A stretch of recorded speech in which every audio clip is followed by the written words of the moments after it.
Willie Dixon was an American blues musician, singer, and probably best known as a songwriter.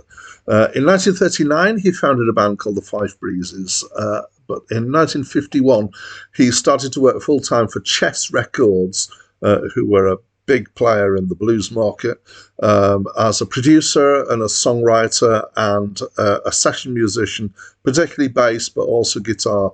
And also as a talent scout, I understand. And he continued to do that until the early 60s. He also had a solo career from 1959 until 1992 when he died, releasing albums under his own name that he was singing himself. But even after that, there have been several releases after his death. Hi, my name's Dan. So this was Willie Dixon's sixth album, and it was released in 1970. So actually, as far as American blues, Chicago blues, I guess, goes, this is a bit late on to some extent in his career. I say that it was, kind of just a bit over halfway, actually, as it happened. Anyway, it's all the songs are written by him, and they're all songs that were originally recorded by other people. So there were some by Howlin' Wolf, some by Muddy Waters, one by Willie Mabon, don't know, and one by Otis Rush. And I would describe this as Chicago blues. So I think I'm getting a hold on how that is different from Mississippi Delta blues, which is possibly, I don't know if that's an older tradition or not. I got that impression at one point, but I'm now not so sure. But the Delta blues, to me, is kind of the archetypal sound for it is basically guitar and a voice.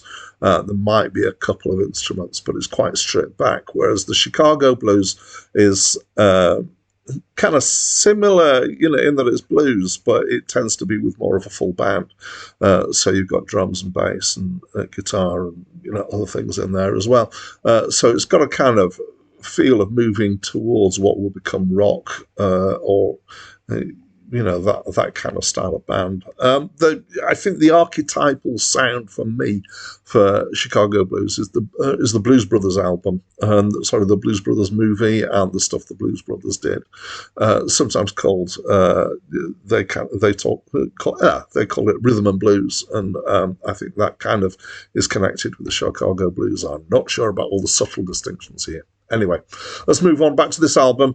I knew two of the songs. I'd not heard this album in itself before. And so maybe that I've not actually heard these versions of the two songs that I knew, which are Hoochie Coochie Man, which I have heard many versions of by different people, and Seventh Son, and I'm not sure who I've heard versions by for that.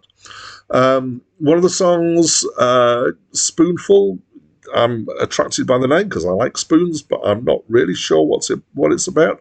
I've got a couple of guesses that it might be, but I'm not going to pop those in because I might well be wrong.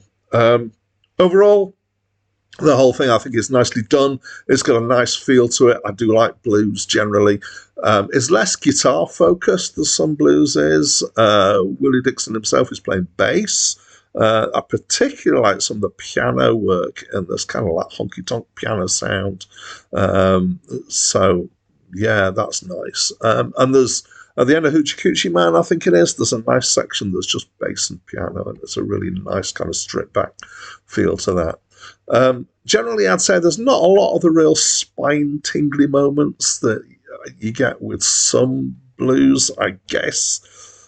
Probably my favourite blues guitarist was Gary Moore, who's a bit later than this, and there are moments in listening to him that go, oh yeah, amazing, and I can feel it going down my spine.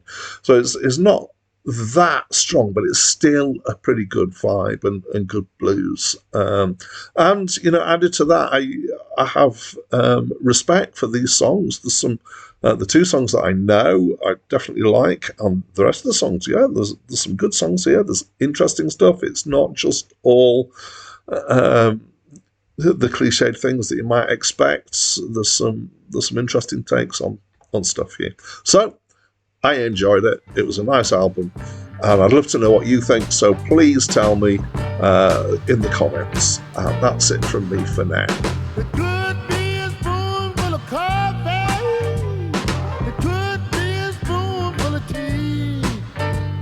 But one little spoon of your precious love is good enough for me.